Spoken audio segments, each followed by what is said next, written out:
far, don't stand too close, you gon' fuck around and drown.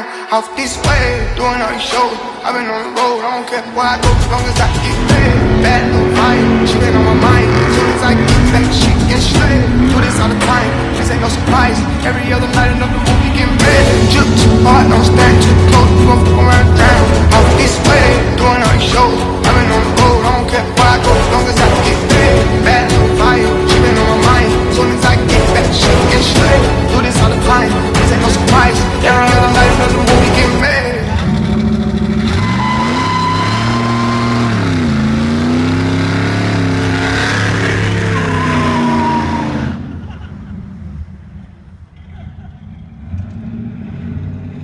Where'd it go? Alright guys, so welcome back. Thank you for hanging out, spending a few moments here with me. If you're new, definitely make sure you hit that subscribe button.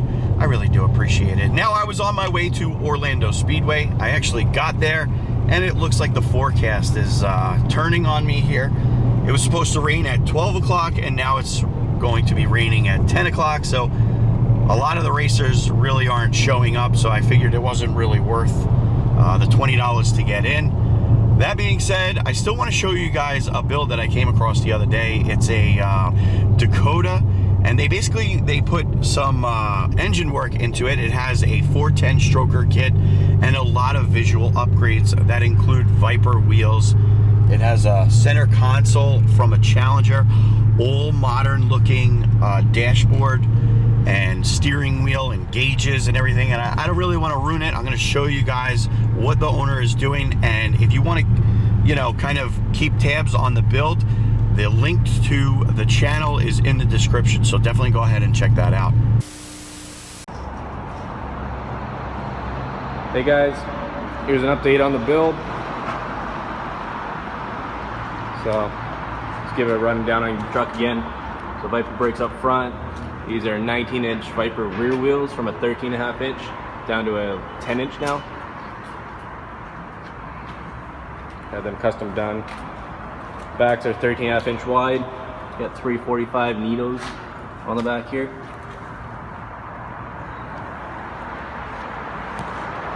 So just got out of the shop. Here's a pic of the interior. So you can see we got Alcantara down here. This is all leather wrapped.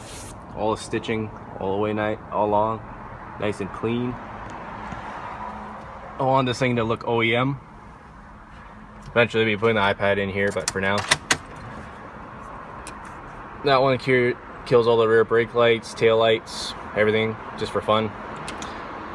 Right there activates the line lock. That'll be wrapped in leather. It'll match the center console with all the stitches all the way through. This is of a 2013 Challenger, or 2013 or 2015 Challenger. Viper steering wheel, so I have a 16 Viper.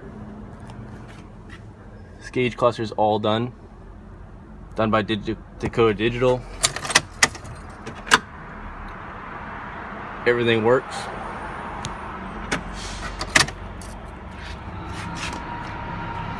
All the wires be rerun, all under the dash there.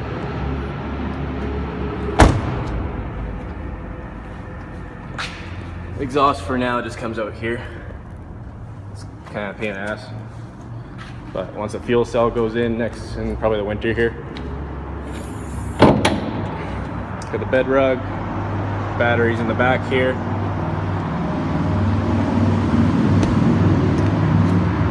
Battery on off switch.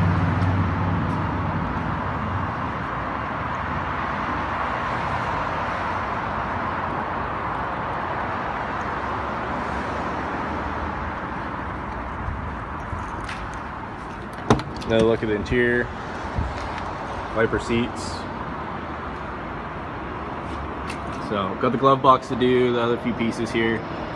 Another piece is going to be put in there, so all looks factory. But as you can see, the quality of the stitching all the way through. Perfect. Pillars will be wrapped, doors will be wrapped in the winter.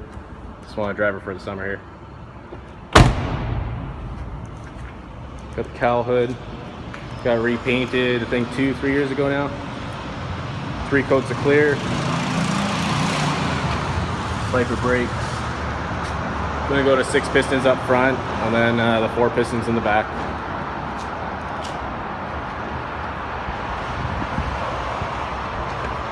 LED headlights, LED fog lights.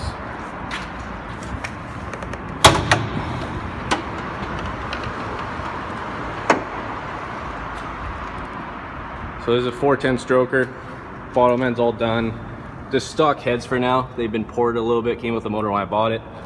Gonna be switching up this year. Bigger cam, bigger heads. Right now she's carbed. New rad. Down there, tranny cooler. Overflow with coolant. Just put that in.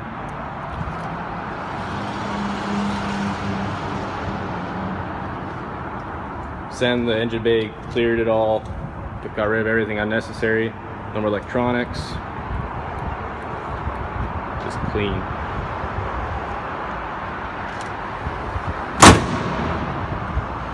Viper badge.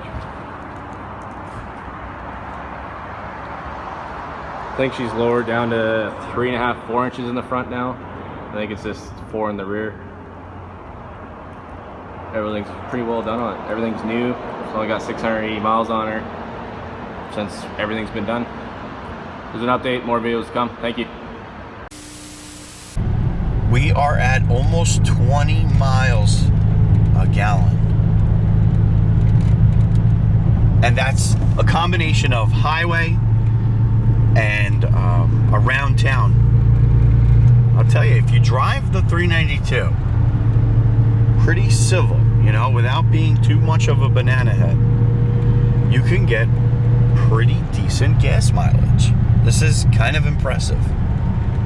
There's a lot of people out there that are looking for a daily, and believe it or not, they're a little concerned about living at the gas pump. And so, you know, if you happen to be interested in a scat pack as a daily driver, and you do, you know, highway miles, you do around town, you know, you're not going to get creamed.